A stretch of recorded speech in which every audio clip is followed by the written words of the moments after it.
Welcome to another episode of Listen, Learn, and Love, hosted by Richard Osler. My guest on today's podcast is my friend Lee Liston. Welcome to the podcast, Lee. Hi, how are you?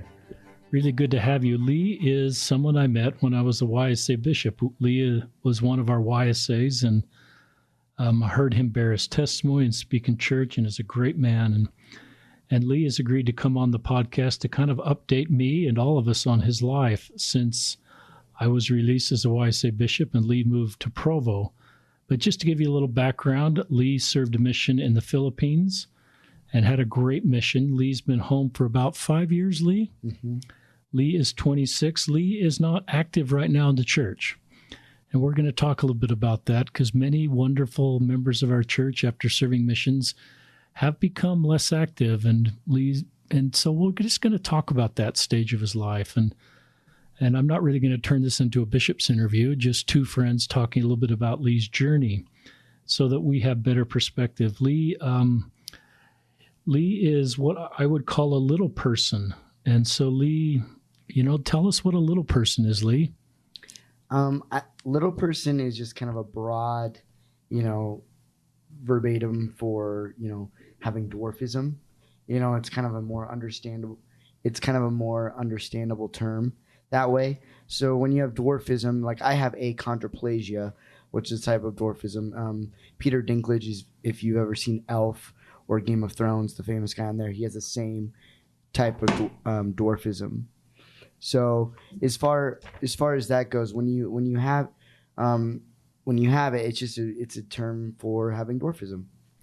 And thanks for that. And Lee was here with my sons and all his friends. We went and introduced him, and Lee gave them great mission advice and then talked about some of this. Was really helpful for my sons. I think one of the things you said as far as your height is, I don't want people to see me by my height. That's not my defining characteristic. I want people to see me by the man I am, the things I'm accomplishing, by Christ-like attributes. And sometimes we see people too quickly by physical attributes. Any more thoughts on that? I think it also comes from how you see yourself. Because sometimes I'll see myself as like in needing to prove myself, like, oh, I'm more than a little person, more than that. Because sometimes, at face value, sometimes people aren't, right off the bat thinking that way. And I think sometimes we inflame like our differences so high and like so different that we think everybody's thinking the same thing. But in all reality, sometimes people are kind of just neutral towards it. And so I think the more that we give people the benefit of the doubt and like that as well, that we can kind of be more at peace with it. Otherwise, like I feel like sometimes I've been in a constant state of turmoil, like, oh, she said no to me for a date because I'm little, or like this didn't happen because I'm little. And so you're placing so much weight on that, individual thing. It's very helpful. And I made a Facebook post. It was in October of 2018. And it was about the idea that everybody should be free to take on the label for them that they want, or no label at all. And it was mostly in reference to LGBTQ, and Lee is not LGBTQ. We have about 30% of our podcasts, I think, are not LGBTQ. So this won't be that focused. But I remember writing this, and I'll just read this. During my YSA service, I met Lee Liston. Lee was a great member of our ward, is a dear friend and doing great things in his life. Lee is 3'11" tall. How should I refer to Lee? ? To myself. Well, the other day I asked him. Once we were friends, we wouldn't ask that maybe passing in the street or before we had a deep friendship. And anyway, he told me the best term is little person. Without asking, I might have used an offensive term to Lee and other people, such as midget, which Lee described as one of the harshest terms. I show respect to Lee by asking what name I should use, and also learned the word little is in his email address. Well done, Lee. Respect means I don't choose this for Lee. Now saying this, I rarely use this when I see Lee. I see Lee as a fellow human being doing the best he can in his life, including being a part of a TV show on TLC that we'll probably get to. There may be a time when Lee and I discuss this attribute of Lee's beautiful existence, or I may share this attribute with Lee with another person. So are you okay with what I said in that Facebook post? Yeah, no, that was fine because it was you. I like it because it's kind of creating an awareness from your perspective, because I can always share mine, but it's nice when someone, average height or somebody that's not in that space goes, hey, this is what I learned, wherever you're at. So you gave some incredible testimonies in our ward, and our high counselor, Brother Knudsen, Steve, was one of your biggest supporters and someone who really could see your heart as well as myself. But our whole ward just felt your great heart and your love for people and your love for the people in the Philippines. Let's go back to high school. Were you always planning on going on a mission, Lee? Or was that something that came later? Well, Lee, so referring to myself, is not much of a big planner. Like a lot of people have their lives planned out, or they're going to do this, or they're going to do that, or like they know what they're going to do. And I was just very much like go with the flow. And so it was always hard for me, not because I didn't want to serve a mission, but to like understand the commitment of what, that entailed. And, because I had never really had that much of a work ethic. I got pretty decent grades in school, but I was always more of a social butterfly. Like I liked being around people. I liked being, just center of attention type of stuff. And so, but yeah, I always like I never didn't see myself like not serving a mission. And were you surprised to get called to the Philippines? Did you have any premonitions, or did it just open the letter and how did that feel to you? I was so stoked because, like a lot of my family was like, oh, you're going to get stateside.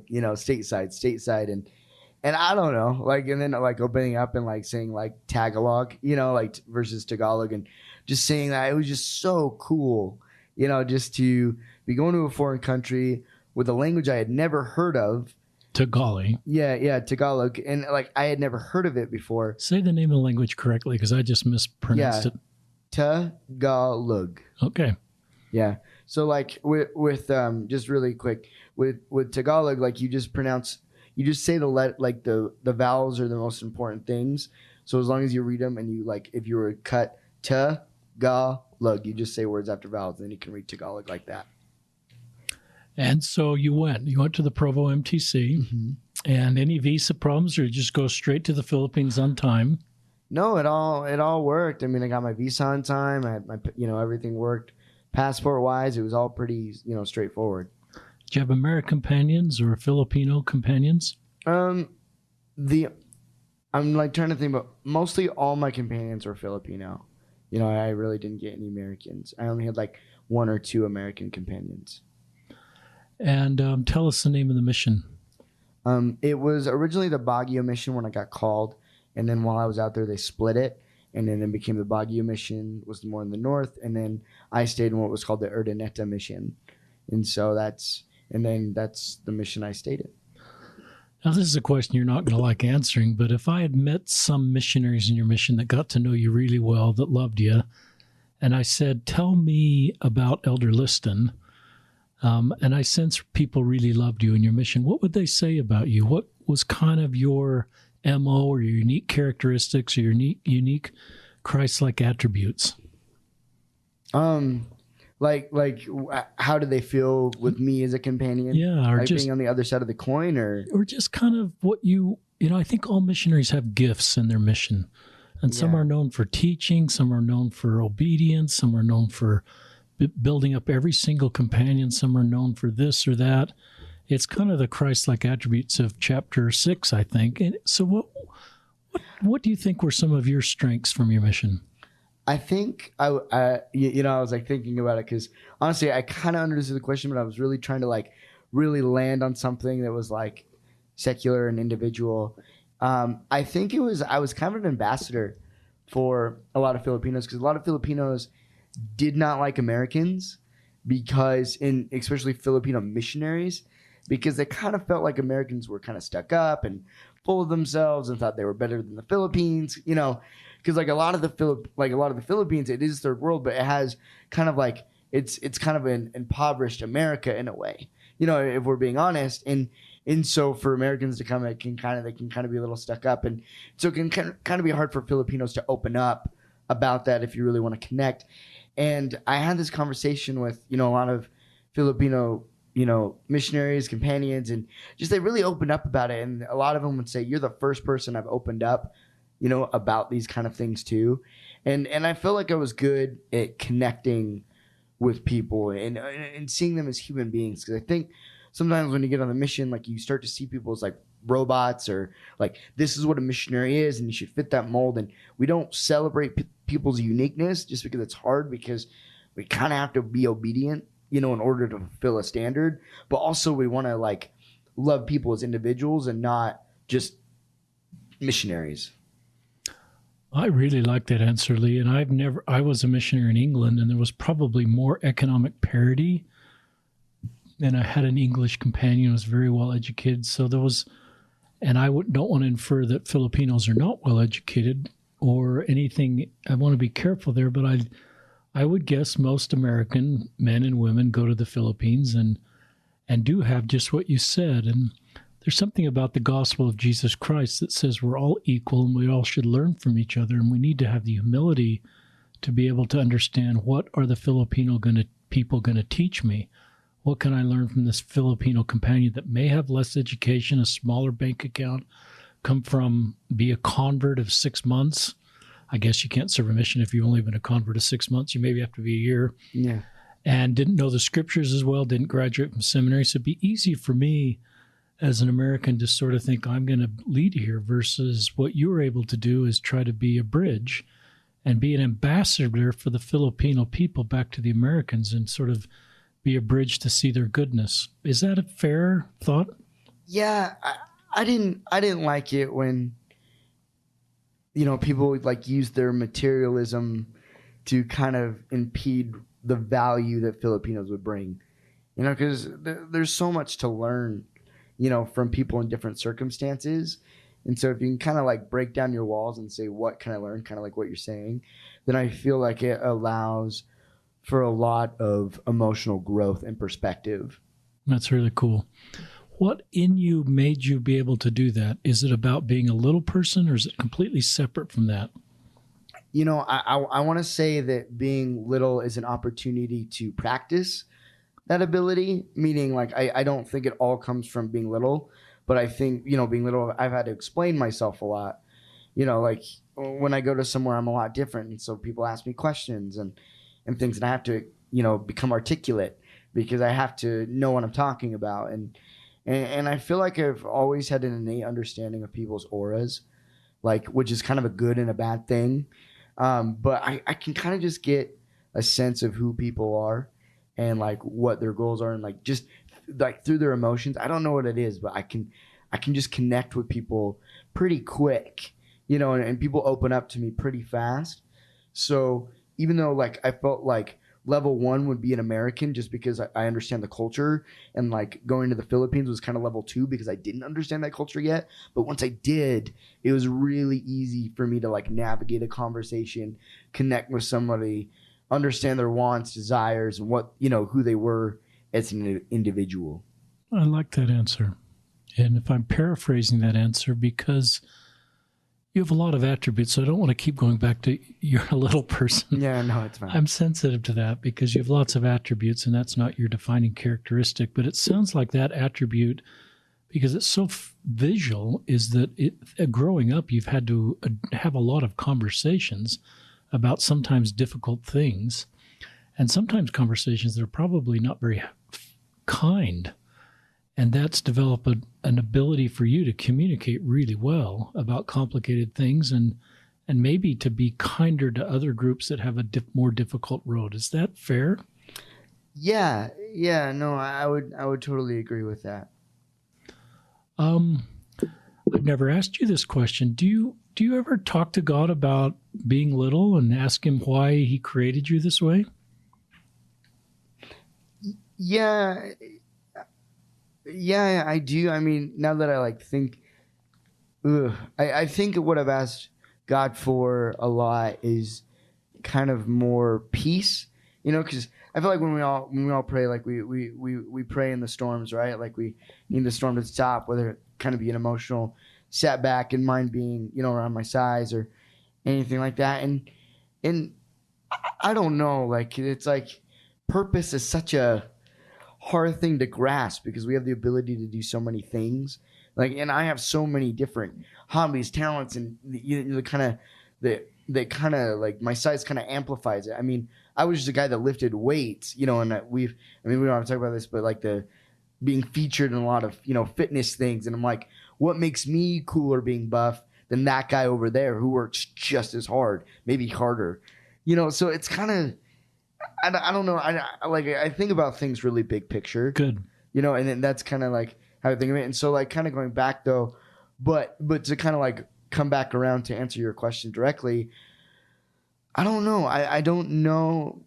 Maybe I've asked, but I don't know if I know the purpose of, I know what I want, but I don't know if I know his purpose of me being little. Do you think you being little was something that went awry in God's plan, or do you think this is part of God's plan for you for mortality?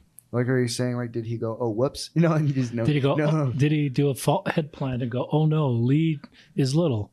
Or did he say, this is part of Lee's plan? Or do you not know? And I don't know what the right answer there. I'm just wondering if you've had any feelings on that. Well, I mean, I think, you know Barrett Bergen, right? Yes. So Barrett Bergen, just to kind of give people a perspective, he's a director, does a lot of short films, especially like in the LDS community. And he directed the host of, I Saw the Hosts of Heaven, that was in the LDS Film Festival and played in General Conference. And what it was is it's the last chapter of the Doctrine and Covenants with Joseph Fielding Smith when he has the vision of like the spirit world. And it was really, really cool because Barrett messaged me and he said, Lee, do you think when you move on, in the spirit world, do you think you'll not be little anymore? Do you think it'll just be gone and you'll be average height?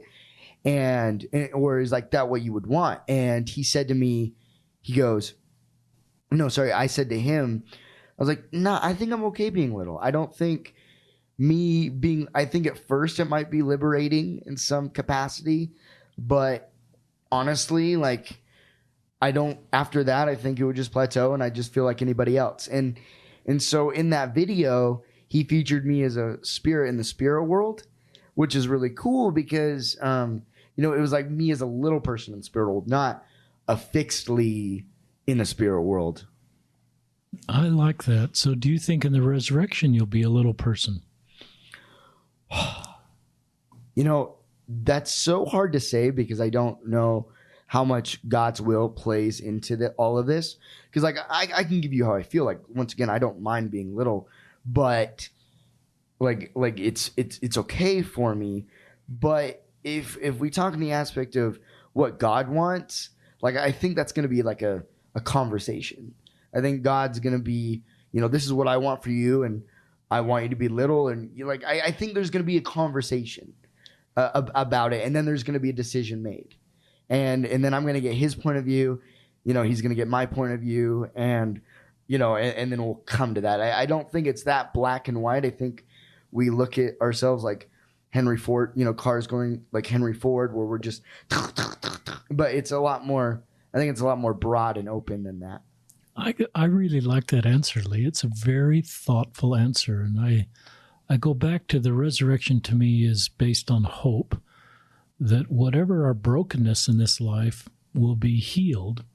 But maybe we have a conversation about what our brokenness is. And so some people may look at my expanding waistline as brokenness. And I would like to have my 20-year-old stomach back and my waistline. So maybe that's what happens. But maybe I don't look at, maybe that's just, my perception of mortality, what's broken.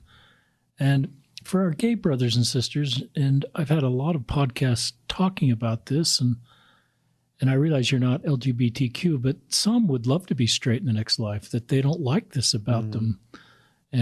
But others would say, well, I don't feel broken. I don't feel this needs to be healed. I don't look at myself as a mistake. So I'm not really sure I need to be fixed because this is how God created me.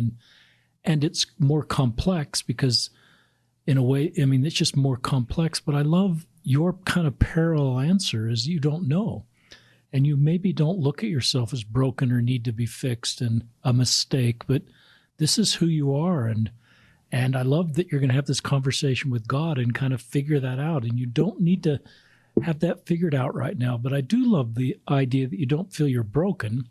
And so when Elder Barrett Bergen Elder Bergen was a missionary in our YSA ward. That's how we both know him. He served in our Right. ward, and I'm doing his name backwards. Barrett Bergen, Elder Bergen, and his wife Jessica, I think. Yeah. Uh-huh. And he does films, and I love that he portrayed you that way in the spirit world. Any more thoughts on that? Like, as far as like, Just the resurrection or your personal journey or anything that I said that doesn't seem right with you? no, and I think what it comes down, because I love that this conversation isn't just going to be informative to people, but us having this conversation allows me to like be in this like sense of meditation almost, and kind of singling myself out. And what I've kind of come to is, it's not so much what's broken, like on the physical appearance. It's about your heart, it's about your mind, and it's about your mental health. And that's kind of where I think, if we can manage that, we can be in any circumstance. We can be, with no arms, no legs. There's people with far greater challenges that I even have, in comparison. But I think it's really about your mental strength and the strength of your heart and being at peace with yourself. And then once it's, I don't know if it was Elder Worthland. I want to see Elder Worthland, but he said, "Come what may and love it." Because then when it comes, if you're at peace here in your mind and a peace in your heart, then when it comes time to have that conversation that we're talking about, then you're okay. I really like that. I really like any framework that help us be at peace with who we are now. And sometimes that's really hard in our perfected world of physical perfection in the Instagram world. And we're going to talk about that in a little bit. And I think that adds to the anxiety and stress of our youth in our church. And sometimes it's toxic perfectionism and just having to look and feel and be a certain way. And I think the beautiful diversity that God created is meant to be this way. So if God were here, I would think he'd say with tears in his eyes, Lise, this is how I created you to be able to fulfill your life mission. And you would grow in ways that you wouldn't be able to grow. But he would also probably say, Lee, you're able to bless people that no one else could bless and reach people that no one else could reach because your unique life journey and all these characteristics and attributes. And I saw that firsthand in our YSA ward. You were safe for everybody. Everybody felt like it opened up to you. And I don't know if that's because you have this big heart or because you're little and you're just safe for them for some reason, because people may recognize you're part of a group that has a harder road. So naturally they just open up to you and say, I've got this thing going on. Any thoughts on that? It's funny. I can almost give you an exact answer, something that would give you a little insight. So for anybody, there's a quiz called 16 Personalities. I don't know if you've heard of it. It's the Myers-Briggs test. You can go take it, and I'd advise anybody to do it. And it's so interesting. I'm not saying it's not like a horoscope. It's not like you're, or anything like that, or like color personality. But it's a very in-depth. It's a bunch of questions, and once you take it, it puts you into a category almost of personalities. And mine's ENFP. And if you read through it, it's almost me to a T.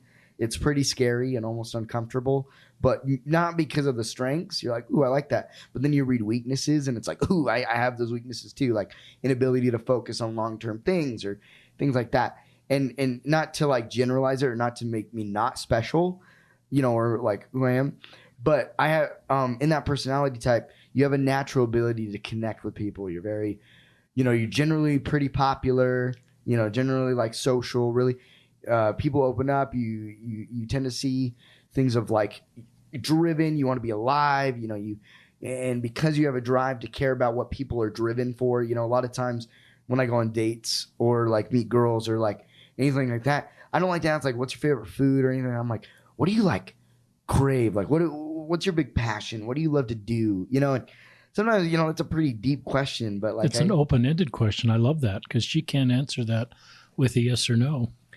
Yeah, and it just, and there's more to attraction than looks, and I love people that are just driven, and they're alive and they're excited about. And I don't care if it's painting, I don't care if it's teaching physics, as long as you're passionate about it and you love it, then I love it. So I think, kind of answering your question, I just think I got blessed with a personality type that just allows me to connect with people. And that is a great gift, and I agree. And I think it's very self-aware in a humble way, just your strengths. I think it's fine to recognize strengths that we all have and share those at times in appropriate situations and recognize how God can use us to help other people. But I did see that in our ward, and people are drawn to you, Lee, and people want to be around you, and you're an upbeat, positive guy, but you're a really good guy that people like being around. And I'm sure you have your bad days where people didn't want to be around you, just like me. Talk about just kind of your journey after your mission. And Lee offered the prayer before we started and just gave a great prayer. And just if anybody didn't hear that at the beginning of the podcast, Lee's kind of in a position where he's not sure about the church. And so this is a story that's not finished. This podcast isn't going to end with Lee announcing he's going back to church and everything's hunky-dory. But I think it's okay just to hear Lee's story in the middle of his story. And I think that's okay. So talk to our listeners just a little bit about kind of when church got to be hard and why. Was it once you moved to Utah County, or was it in Salt Lake where I served with you? Like when did I start to grow away? Yeah, when from it the just church? kind of became less active. Well, I think It wasn't. Go ahead. Yeah, I was going to make a joke. It wasn't on your homecoming day. No, it was not. Not at all. I was pretty driven in that. I think, because when I came home to, and I was in your ward for a time, and especially and I've talked about the close friends that I've had, in that ward, and we would go to the temple a lot together. I think we were very much on the same page and connected, and it felt like a family, we were and I'd go to activities with people that I was connected with, and it just felt so. I think when I got to Provo, getting in the ward, sometimes people didn't want to bond in those same ways. They didn't want to get that close. They just kind of it started to feel kind of cliquey, and then I'd try to go to the cliquey things. I'm like, okay, well, I don't like cliquey things, but if this is where, the social happens, then this is where I'm going to go. But then I'm going and I'm feeling uncomfortable. And then when you feel uncomfortable after a time, and then you leave, and you're like, well, did anybody even care that I was there? You start to isolate yourself, because if nobody cares and nobody's going to reach out, and then you're isolating yourselves, well, then, ultimately, you can be the only one that's going to do anything about it. You said some really interesting things there, and that's really honest. You kind of went, and there was a clique or groups, established groups. Were those groups that were people that knew each other before the YSA ward, so they already had a social? Or was it just people that had been in the YSA ward longer, and so it established friendships, or people that were in the same major and kind of had a common ground? Or were you ever able to figure it out? Well, yeah, and I think it's kind of a mix of both of those. I mean, one, people were in the ward for a long time, and two, talking, I had told you that I only went to part of a semester of school. I don't even know how to measure it. I just went to I took one class of psychology, and then that was the only class I took, and then I, didn't go to school. And so I didn't have any common ground with them, it was if I'm shooting the barrel, it was oh, I'm shooting this video with this famous YouTuber. What did you do? Oh, I took my finals. And so I just don't think there was a lot of, So you were, and we'll talk, yeah, so you weren't a traditional student since you're taking classes, because you were, tell our listeners a little bit about, just as, tell us about the TLC or some of the other projects you've done, because you've done a lot of stuff with video and film. Yeah, I've had a pretty unique life, which almost kind of sucks, because you think it's the greatest thing, and it's cool to talk about because people kind of admire you and think it's awesome, and you're so unique, and how do you live this life, and stuff like that. But I've done a variety of things. I had my show on TLC. You had your show on TLC. Yeah. We should just stop. I've never interviewed anybody that has their own show on TLC. So tell us about that. It's a big deal, Lee. Yeah. Well, what do you want to know about it? The name of the show, how many seasons it ran? Well, oh my gosh, I will tell you, I learned that I do not like to be public with my personal relationships because I feel like I'm such a vulnerable person as an individual, but talking about like my relationship and then them talking about it vocally, like ooh, it was just so like. And so, just for background, this is Oh yeah, the sorry. show is called My Little Life. Yeah, sorry, I didn't even give you any background. So let me. Sorry, I was like going right into it. So what this show was, it was called My Little Life. It was a show with me and five other little people, just about like perspective. There was one girl that lived in Arkansas, like in Illinois, and then there was like New Jersey, and then there was a couple in there was one in LA, and then there was one girl named Michelle who I actually like got onto the show. Like I got her in contact with the producer, who got her on the show. So it was just what the goal was is they wanted like five different narratives of us, where we were at being single and little, just kind of like how you said, like the middle of the story, not the end where you have a family or like. So they're kind of following you around, documenting your lives, and yeah, kind of like real time, one of those type of real. mm-hmm. And so that's kind of a lot of pressure. Yeah, it was for sure. Just because, I mean, the show is long gone, so I was always biting my tongue about like how staged things were, and like you're like, whoa, wait, this is how my life's gonna be presented. Is it like Bachelor or one of these shows where they're kind of documenting relationships and you're kind of drawn into the narrative of the relationships? And yeah, and I think though is like what was different, like with my show versus and like TLCs in general versus like reality shows like singing show competitions or The Bachelor or any other. They're all competitions, and for this though, because there was no like you can easily create drama in a competition show, like, oh, this singer thinks they're so good, or I really want to be a singer because then I can help my mom pay the mortgage. Like there's always like easy drama to create. But then if you go into somebody's personal life, like TLC did, all of a sudden it's like, what's the drama in your life for real? And it's like let's amplify it and use that for entertainment purposes. And so amplify any drama. Yeah, like it could be very like minimal, but when you talk about it, it can be like minimal drama, but then they've got to exploit that drama in order to make a show. And so this is going on while you're going to church in Provo. And so it's just, and you're working full time, I think, for Wells Fargo, or at times during your Provo experience, you're working for Wells Fargo. I've been, it's weird ever since, after my mission, I developed a really crazy, like neat work ethic. Because like I didn't have a work ethic before my mission. Like I told you, like I was very lazy, got minimal grades. Like I wasn't excelling in any behavior other than just being a fun person to be around.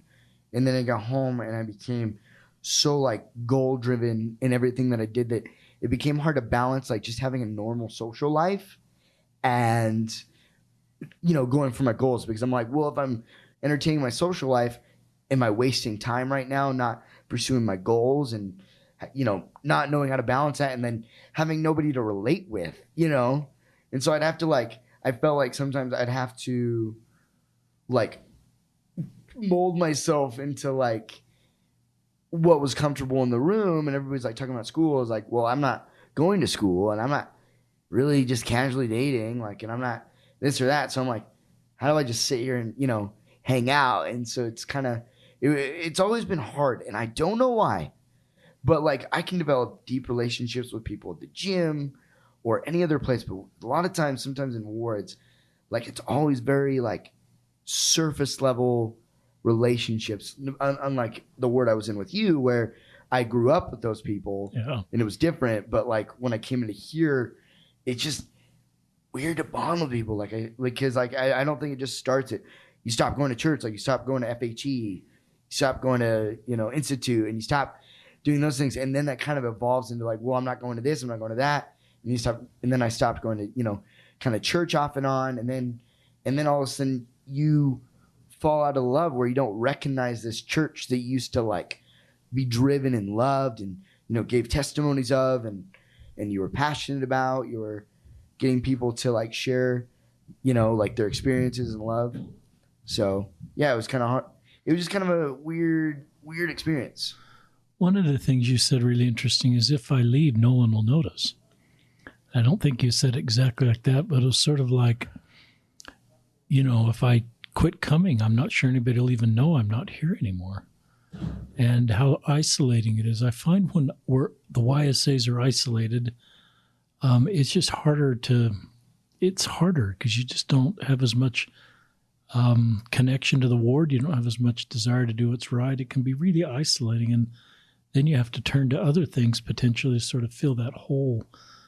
And I call that bottom of the iceberg stuff. And that can lead to temptations that all YSAs have, and more messing up that comes when you're more isolated and you don't feel connection. So it sounds like there wasn't a belief issue when you first started to maybe become less active, or behavior issue. You were fully temple worthy and fully committed to the church. It just, the culture there was difficult to fit in. And fitting in, I read this quote a lot, but fitting in is sort of assessing a situation and becoming what you have to be to fit in. Belonging, on the other hand, doesn't require us to change who we are. It requires us to be who you are. And I know partly because you grew up in our YSA ward, knew everybody, you belonged. Everybody knew Lee Liston and who he was. And I think that's one of the challenges of our YSA ward sometimes is we don't really get to know people very well, and we don't create space for everybody and their differences. And if someone doesn't show up, we don't sometimes reach out to them and say, we've missed you. Any thoughts on any of that? You know, one of my, just the 90s Disney movies just killed it with narratives of people feeling isolated, you know, like Simba, like isolating himself, you know, from his dad. Like after like going through it, and nobody wants me to be king, and then everybody's been looking for you. But especially like in Hercules, there's a part when he's trying to be friends and he throws a disc and it knocks down like all these buildings and these pillars, and he's like, good job, Hercules, you know, and it's funny and it's comedic, but really he was like, I just wanted to belong, you know, because he had this like unbelievable strength, you know, like godlike strength, you know, and being Hercules. And sometimes that's kind of what I feel like with me, with the intensity of who I am, that I just come in, I'm just a lot, you know, like I bring a lot of energy into a room. You do. Or like a crowd, or like things when I'm like in the mix. And sometimes I feel like people don't, like they like it how it is. Like they have these like social settings and they're like, these are our friends and this is what we do. And then if I come into it and I'm like, hey guys, like what if we did this? Or what if we do this? Like they don't like the change. They don't like me changing it up and making it more, or like creating the potential. They like their little town, you know, of what it is. And so I'm kind of a mover, you know, of ideas. Like I'm a sub at Vasa, which is like very like low tier, but I'll have ideas all the time about how to like make the app more efficient, you know, and like I could like spit out ideas, and that's not important, but like I'm always an innovator. At Wells Fargo, I always shared new ideas, and that was welcomed. I was like, hey, what if we did this way instead of this? And then it was like, that's wicked, you know, and then we'd implement them and they would work. And not to say all my ideas work, but like I knew how to read a room. And so like at the church, like what I wanted to do was, a lot of people just want to socialize and connect. But like for me, like what I wanted to do was like, look at the construct. I'm like, what's working? What's not working? What's working on our word with home teaching? And like, and like the work in the beginning that we do, like, because a lot of people were like, well, then we're being disingenuous. We're just being robots. They're doing it. I'm like, no. Let's do all this work now. And the construct. And then our testimony comes from, we're getting revelation. We're moving the church forward. We're giving our ideas. And we're just moving. And so as you can see, if I bring this framework into a room, people are kind of like, oh, you know, like it's a lot. I like that. And I think and one of the things you also said is sometimes the conversations are surfacey, and I think we need to mature where we can have, at times, really in-depth, vulnerable conversations, because it makes, I think, more authentic connection. So when we're honest and we're transparent, and we're kind of sometimes vulnerable in some of the things that we're unsure about or struggling with, and I think that creates more authentic connections, and instead of just kind of this surfacey, everything's fine. And I think a lot of people in a YSA ward or any ward, I don't know whose quote I was hearing, but just assume everybody you see is really struggling. And I think if we can be more honest that way, then we're able to help each other. And so I assume you've been open on social media with alcohol. Tell our listeners a little bit about how that started and how you're working with that or through that or dealing with that. So that started with as far as like a little bit towards isolation again. I lived in a college, like in between living between college apartments. I lived in this house that was in Pleasant Grove. There was, quite a bit of ways out from people. It was the first time that I lived in a basement apartment of these people that I knew, like through like mascotting and stuff. Like it was my first time like living individual. And honestly, that kind of really challenged my character, because I wasn't living with peers anymore. I was just living with me. And I got with a friend, and I was with my friend, and I said, hey man, like something just popped in my head. And I like to try new experiences, right? Like I see things as experiences, and I was like, I've never drank before. I think that'd be interesting to know what it felt like to be drunk. And when we talk about bonding and belonging, me and him we bonded over that, and we went to the bar, the first time, and I started drinking, and I was like, whoa, this is weird, and like not to like glamorize it, but like, I started, to get drunk the first time. And, all of a sudden, I was like, I want to like say this in a very like PG-esque way, but like it was very easy to like talk to women, and like socialize. So all of a sudden I'm like, I have like superpowers now, and just because like, the liquid courage as they call it. And that kind of evolved into a social thing with me and my friend.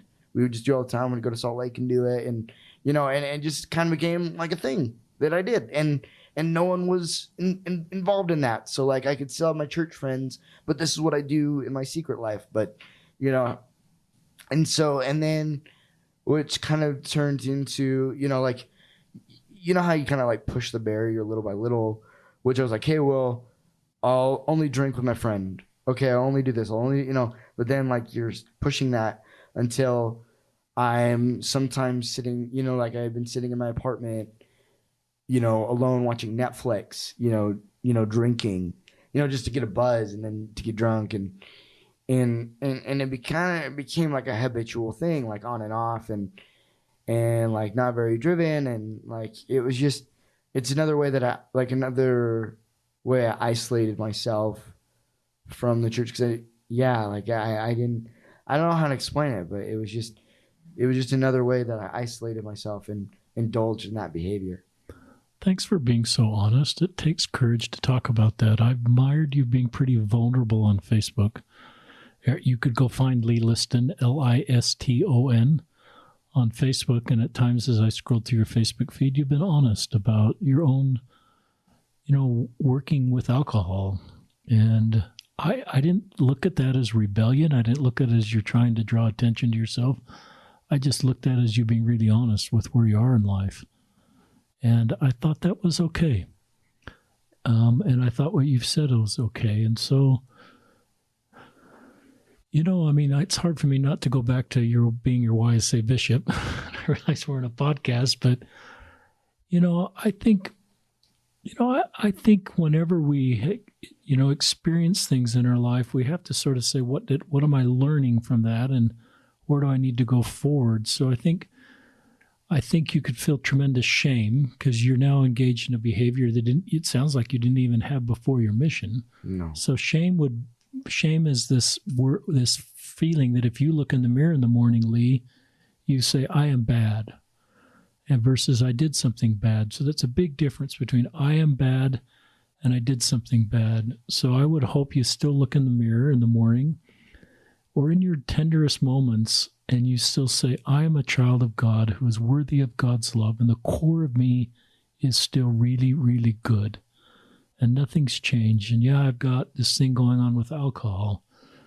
And I do believe in the influence of Satan. And I think he'd want to sort of say, well, now your future life is forever changed. This means you'll never have a temple marriage. This means you're just never going to be able to do the things you taught in the Philippines. And I think God would say, I think he'd just point you forward and say, look at this as a learning experience. You are still in my love. And I think he'd fill you with hope that all your hopes and dreams of the future that you had when you walked off the plane from the Philippines are still on the table.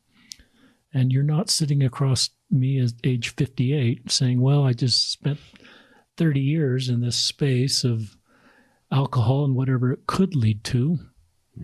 And you're in a stage where you've still got your whole life ahead of you. So I don't know how you feel about this stage. If you feel like you want to end your experience with alcohol, or you feel like it'll be part of your life going forward. Any thoughts on that?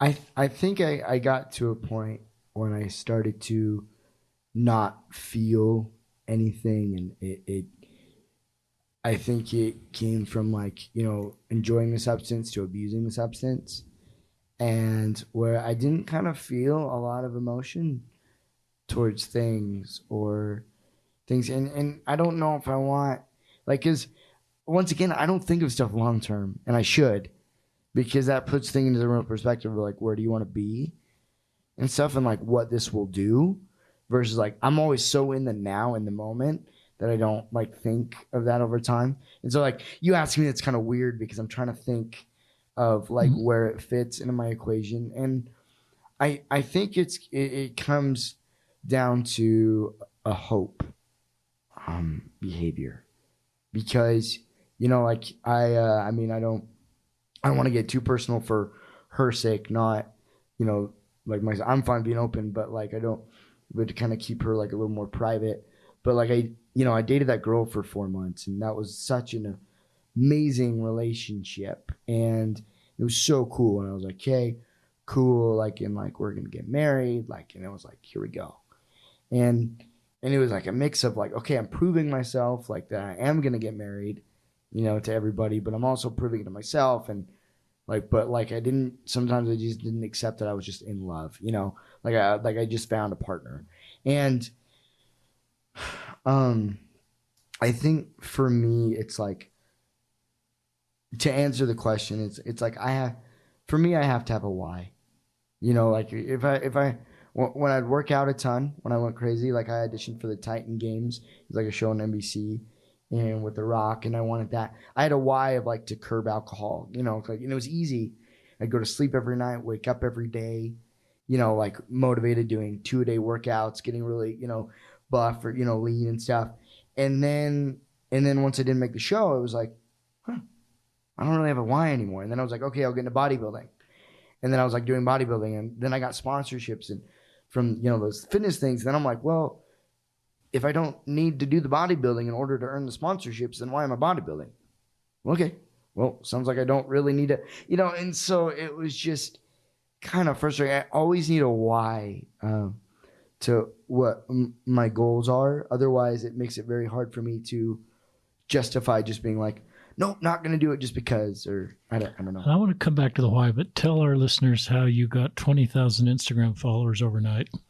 Yeah, that was nuts. I got featured. There's an athletic clothing line called Gymshark, and there's an athlete named Steve Cook who I told you that I had met him, and bumped into him at his gym, and he featured me on his story, and then they put me in a campaign called Way to the World, which was all about influencing people, to be different in fitness. I was oh, I love this. This is totally authentically me, and that's what I loved more than TLC. Because it was so if you watch that video, it's authentically me. It's not staged. They didn't edit. They just let it. It was very raw and real. And then that got validation. So that's why that was huge for me as an individual. How do people find you on Instagram? If you want to follow me on Instagram, it's Lee_Liston. So just Lee_Liston. It's great. And so it must be crazy to go to sleep one night and wake up in the morning and have 20,000 new followers on Instagram. And it's a credit to you. I know followers can make us feel it's okay to have followers if you're doing it for the right reason. But I think people are connected with your story, Lee. And I think you bring hope and vision and to other people. I think it's part of your life mission. And I think the type of content they're following, I think, is motivating content and can say, well, I can do hard things too. And so it's positive content, and I think it's great. Yeah. Can I share one thing? Sure. Like, 'cause I don't know how much time we have. You're fine. But one of the craziest things, and I usually don't normally like to share stuff until it's set in stone, meaning like counting your chickens before they hatch. But last night I was working at YSA in the gym, and this guy comes up, he was in crutches, and he's like, have you ever thought about competing in the Paralympics? And I was like, no. Like, he's like, show me all this Paralympics. It's apparently the Paralympics is a very big It is from what thing. I know. They're all over the world. You know, it's like equate to the Olympics. Like, they give them the same medals. It's the same opportunity to do the same, you know, be competitive in events. They even have, and he's like, have you ever thought about doing like the Paralympics? And I was like, well, I didn't think about it until now. And he's like, well, they have a dwarf class, you know, for little people, you know, to compete in this Olympic arena and in these Olympic, you know, sports. And I was like, I literally, like, all the hairs on my arms stood up. And so the reason I share this story is not to like drop a bragging right or like that, is because when that's an example of a why. Like, if all of a sudden I got accepted to compete in Tokyo in 2020 in the Paralympics, and like all of a sudden that, like, all of a sudden it's like, whoa, I can't do alcohol anymore. Like, I've got to focus on this. I've got to train, eat, and go, you know, and like it's kind of how my brain works. And so I get like, once I have like a goal, I get very tunnel vision, and I'm just like going towards it. And so like if I get the opportunity to like compete in the Paralympics and do this and represent America and little people and be that and have something where I can push my limits, you know, completely, like giving my all, you know, like that's just crazy, you know? That's cool. And I think I love that you're using your God-given attributes and having a why. So, you know, I come back a little bit to the why. So I'm kind of role-playing being your YSA bishop again, and you being honest with me about you're not going to church right now, and you're drinking alcohol, and that may or may not be keeping you from going to church. But that, I don't sense you're addicted to alcohol. I don't sense you're an alcoholic. I sense for the right reason you could stop drinking pretty quickly. Because that's just the kind of guy you are. So you're not in a situation, I'd be very careful to put the addiction label on you or anyone, because I think that can be self-fulfilling prophecy. That is an appropriate label at some time with some things. I would hardly ever put that label on the YSAs working through pornography, even though it was part of their life. I felt like at that age, often if they felt and started to use the word addicted, then it became harder, even though they may have a long-term problem with that. And probably a clinical person could talk about that better than I could. But the why for you, you know, I don't know. I mean, I'd probably say if I were trying to point you back to the church and I had an agenda to do that, I might say, well, you're 26 right now. Tell me about where you want to be at 36 or 46. And sometimes I'd even point to empty chairs in the bishop's office, and I'd say, you know, that chair represents you sitting there at 36 and you sitting there at 46, or 5-year increments. And tell me about what you want to be talking to me about at that point. Where do you want to be? And where do you want the church to be in your life? And are you still open to a temple marriage? And could the why be a temple marriage? And could the why be your future kids and marrying the kind of woman that you want to be the mother of your kids? And so I would probably not ask you to answer that question in the interview or even on the podcast, but I would probably try to point you just to some reflective thinking about your future. And because sometimes there's so much going on in your 20s that it's hard to kind of go to 40,000 feet and step out of the day-to-day demands in your life and sort of see a bigger picture and say, okay, what do those chairs represent and where do I want to be at 36 and 46? And I'm a product really of the decisions at 58 that I made in my 20s. Who I married, the career I chose, the choices I made to stay in the church. And so that kind of, and I could have obviously changed in my 30s or 40s, but most of that was driven by my decisions in my late teens and 20s. So that's part of bringing up to the 40,000 foot level. And I probably, this hasn't come into my mind at all during a podcast, but I do like the idea of the tree of life and the mists of darkness. I think that is one of Satan's tools to take us off the tree of life. The tree of life, to me, represents the fruit. And the fruit could be multiple things. It's the word of God or the love of God, I think, is the correct translation. But it could be a temple marriage. It could be your future kids. It could be the kind of life you've dreamed about. And the mists of darkness, I think, take us away about how good that fruit is. And it's even interesting. Some of the wording for that fruit, it wasn't just white, but it was white. It was not even fruit. It was not even good, but it was above all good. There's all these modifiers to this word. It wasn't just white. Its brightness was exceeding bright. I'm paraphrasing now. So I think Nephi is trying to communicate how good the fruit is of the tree of life and trying to get us to 40,000 feet to focus on that and not let the mists of darkness, which can just be I don't think it's necessarily just pure evil. It can just be the busyness of day-to-day life that just keep us kind of from seeing the big picture at times. So that's kind of a long answer that I might share with you or anybody in your stage that is still keeping.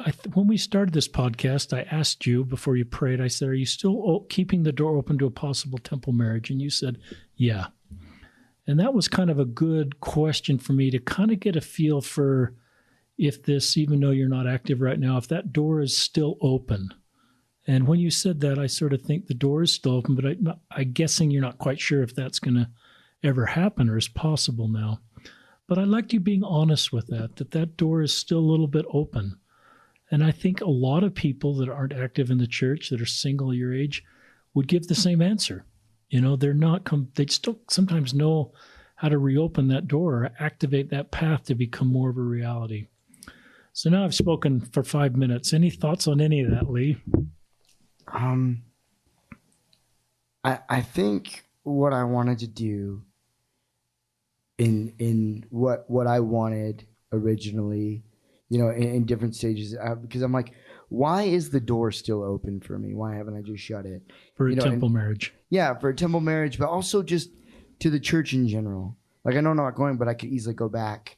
Like I don't feel uncomfortable. I just feel indifferent. Indifferent right now, and kind of like numb, and I think what I wanted to do. I remember when I went, when I told you I went on my mission and I became an ambassador for Filipinos and connected the cultures a little bit more, and understanding. I think for me, I wanted to go. I think what I didn't realize is I went into the darkness, thinking that I could. I wanted to get all this perspective of all these people in the darkness from their perspective in that world of, drinking and these people that I've always seen on the outside. And, because sometimes the church, especially Provo, can be a bubble, where people don't understand people and they just put them here and there. And I wanted to go in and do that. But I didn't realize maybe in the meantime that doing these worldly behaviors, you do change, you do get corrupted. And I'm not saying, and it does change you. As hard as that is to sound. And I was thinking about it with my dad, who I'm close with, who we're having very different conversations about different things than we did like 4 or 5 years ago. And that's natural, but it's also, I've noticed how much I've really changed, is even though the core Lee is still there, there's that. And so kind of like coming back around on that is I look at that door always open because I never really want to close it, but I kind of like there would have to be a why. Like if there was a girl that I was excited about, that I was dating or around, and I was like, I really like her. I'm drawn to her. Like I want to I want to marry her. Then all of a sudden, there's my goal, and I know That's okay. You shouldn't get married for, like, go to church for a person or do it for a person. But that's just how I work. I'm very why driven, and I was like, which would be an annoying kid because I'm like, but why, mom? But why no? And I think my impression is I can't tell you the why. I think knowing you, I think you have to come up with the why. And if this were a bishop's interview, I would be very careful to not do anything to make you feel shame. I wouldn't say to you, what were you thinking, Lee? Or do you remember your temple covenants? Or you're going to be in a lesser kingdom? Or, your future generation's going to suffer? Because I think you would know all that anyway. I would just want to bring you the love of our Heavenly Father and the hope of the future. And so I would just, because I love you, Lee, and people that know you love you. And I think the YSAs that I meet with that are struggling, I'm not even sure that's the right term, but I love that you haven't closed the door to a temple marriage. And maybe the why I would gently suggest could be your 36-year-old self. And maybe the promise of your patriarchal blessing that talks about your marriage and your ability to have kids, and maybe a temple marriage. And so the why might be your 36-year-old self that is married and is a priest quorum advisor and can reach people. I would love you to be my own son's priest quorum advisor because of what you could do to teach them. Just like when I walked you in there to talk to my son and his 5 friends that all preparing for missions before we started this podcast. And the advice you gave them was some of the best advice I've ever heard anybody give about their mission. Mm-hmm. And we should have recorded that. But I would probably, in a very soft way, say, you've got to figure out the why, but here's a couple potential whys. And one would be your future self 10 years from now. And trying to focus on that and say that dream of me being a mayor in the temple and have 2 little kids to a wonderful woman and my ability to help in the church. And then I might say, because this is an impression I had talking to you, is God, that 38-year-old self, or God might say, Lee, I kind of knew you would be in this space at this point. I knew you well enough that you need to walk through these period of years where you kind of were less active and you kind of learned this world a little bit, but then you knew enough about this world to say, that's not my space. And then I think you become the wounded healer. And I share this a lot in these podcasts. I don't know if I can find the quote, but the wounded healer is basically the idea that you know the wilderness well enough that you can lead other people out. The mistake of leadership is to think we can be led out of people from the desert by people who have never been there. But you are the wounded healer on so many levels, Lee. And Christ is the ultimate wounded healer because he knows all the pain and all the difficulty. But there's a side of me that says your 38-year-old, 36-year-old self and God would talk about that and say, well, you kind of, this is just part of your path of mortality. It's a setback in the sense you're not acting the church, but may not be a setback in just your total eternal progression. Mm. And the atonement can help you be clean, but you don't forget the life lessons you've learned during this time and have kind of seen some of the difficult side of our church culturally. So that's kind of the general discussion I might have with you. Yeah. And in a very loving, soft, challenging way, and maybe try to get you. The why is, I love that we're both agree on the why. Mm-hmm. And I love that when you know the why, you are self-motivated enough to do what the why requires. Mm-hmm. And so when I'm interviewing employees for work, I look at ability versus motivation.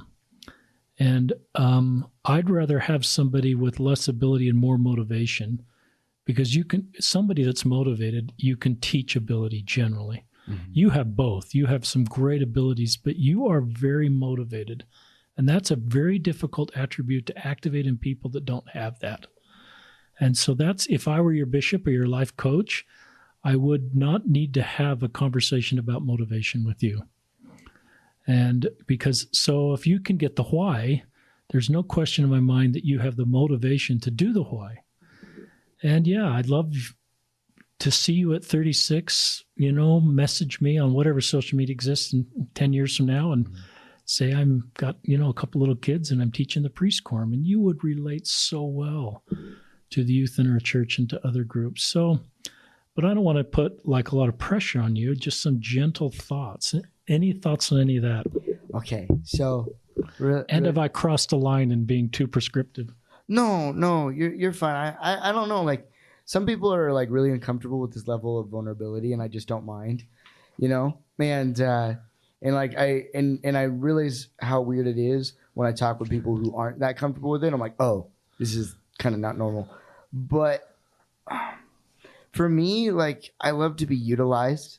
I felt like that quote that like people don't remember, like they may not remember what you did, they may not remember what you say, but they'll remember how you made them feel, or something like that. I don't remember a lot of what I said or did in a lot of the previous, YSA wards. In your ward, I don't remember what I said during my testimonies. I don't remember what I said when I would teach. I don't remember what I said when I taught on my missions. I don't even remember what I said when I was in my next YSA ward that was pretty good, when I was in the Elders Quorum presidency. And not that I seek power, but I love being in places where I can be utilized.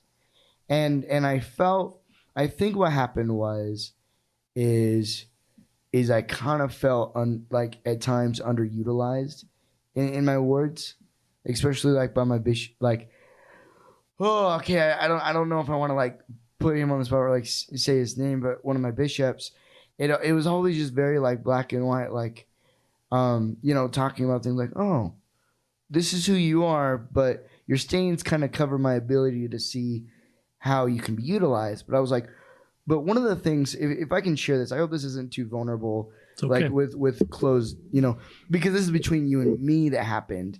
Something that I'll never forget that you did is I remember going in and I talked to you and I said, hey, I'm struggling with pornography, and I opened up to you about that. And I remember one thing that you did that I'll never forget is you're like, I get that you're struggling, but you can still have a temple recommend. And and you still, and I was really scared to say that because I'm not saying that was a standard and everything's so individual and I don't know how people will feel about that. But like, because I didn't want to bring energy that way. But the reason that I love that is because you gave me that temple recommend and I started going to the temple with that recommend, it made it easier not to look at pornography. If I was at the temple, I wasn't thinking about doing pornography. I was thinking about being at the temple.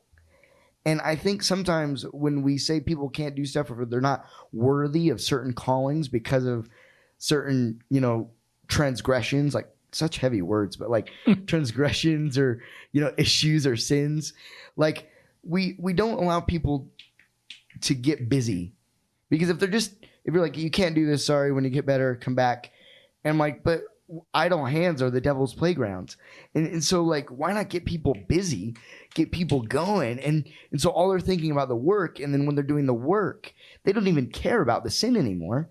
Like, and not to like teach my bishop how to be a bishop, but I'm like, give me some kind of loaded calling where I'm like active in elders quorum or I'm like doing something all the time, get me really busy. And then all of a sudden I don't want to do the sin anymore. It's kind of like how people, I noticed when I had my girlfriend, when we were dating and I had my issue with pornography, I've noticed that pornography, like the desire goes away because it's not a priority. It doesn't matter anymore. You don't need it. And so I think that's kind of one of the things that I want to see overcome in the church across a whole of if someone comes in and they say, I'm struggling with this, or I broke the law of chastity or this, it's like, let's put you to work. Let's get you busy, and then take 2 of these, and come back and tell me how you're doing. Instead of just go read the scriptures until you don't want to look at pornography anymore, or go read the scriptures until you don't want to drink anymore. I'm like, what does that do for people in the long run? Because they're sitting in the same place that the sin exists. You're in the same environment, and that's so frustrating. Just get people busy, And thanks for being so honest and vulnerable. I've had a few men on the podcast that have talked about pornography and have opened up about their own pornography. And my admiration and respect for you, because most of the YSAs that in our ward, I've been public with this on other podcasts, we're working on that. And I can't actually remember that. That's interesting that I can't even remember having that discussion with you. And that's one of the things I think bishops, once they're released, they don't remember much of the stuff people confess to them. And, but the doctor, so some people may wonder, what's the doctrinal foundation for how we treated that? And the handbook has no rules about somebody that, is watching pornography and can they or can they not go to the temple. So we talked as YSA bishops with our stake president. We felt in our stake that was a case-by-case basis. And I remember one night in the bishop's office, just after having my 1,000th interview with a man or a woman in our ward that was working on pornography, I just pulled up the empty chair next to me and I said, Heavenly Father, like he was sitting there, I said, did you know it'd be so hard for some of these incredible men and women, like he miscalibrated, like he didn't know technology would match hormone levels or something. And of course he didn't, and he knew everything. So he turned to me and he said, no, I knew this would be hard. And he turned to me and he says, so what have I done for them? And so he put it back on me, Heavenly Father. And then the thought came into my mind, just as the world's been flooded with pornography, I've flooded the earth with temples. And so I believe that temple attendance is part of the solution. It can be preventative, and in an individual situation with somebody working on pornography, especially a single person, it's a little more complicated if you're married, that the temple is part of the solution. Mm-hmm. There's no requirement. Now, some stake presidents will put in a requirement that they have to be clean from pornography for a period of time, and I think that's okay, perhaps, that everybody has their own local interpretation, but I never made a firm rule. It became very much the spirit of what would be helpful, and I like that you're willing to share that for you it was helpful to go to the temple. There's no requirement to be perfect at the temple, and I've always felt pornography is the bottom of the iceberg.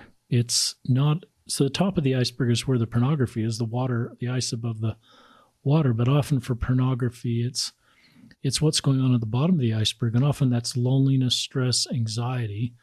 And then often the YSAs would report just what you did, Lee, is when they're dating and when they have we're wired for connection. So when you had a connection with your girlfriend, the pornography just lifted, just like you volunteered. And to me, that's a point that you are not addicted. And if I put on the addicted label to you, you might have just assumed that was a self-fulfilling prophecy. Okay, I'm addicted.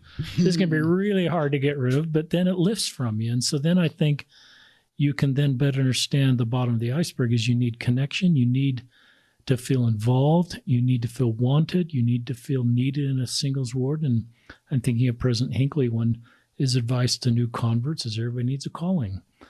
And so you're bumping up on just the limitations of our restored church, the institutional side that hasn't, sometimes we just fail a little bit in involving people and helping people feel needed. So I admire you being so open with that. And I think it really helps our listeners because a lot of people are working on the same stuff and want to do the best. And so, and some people would say my pornography problem, my mess ups disqualify me from future blessings, or a woman will never want me, or I'll never be good enough for so-and-so, or I've sold my birthright for my chance to have a temple marriage or be the kind of husband and father. And I would just say to any of our listeners and to you that I don't believe that.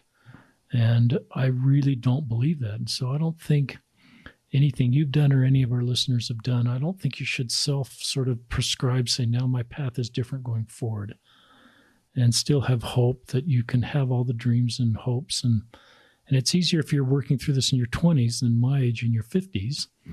So any more thoughts on that, as you've been pretty vulnerable?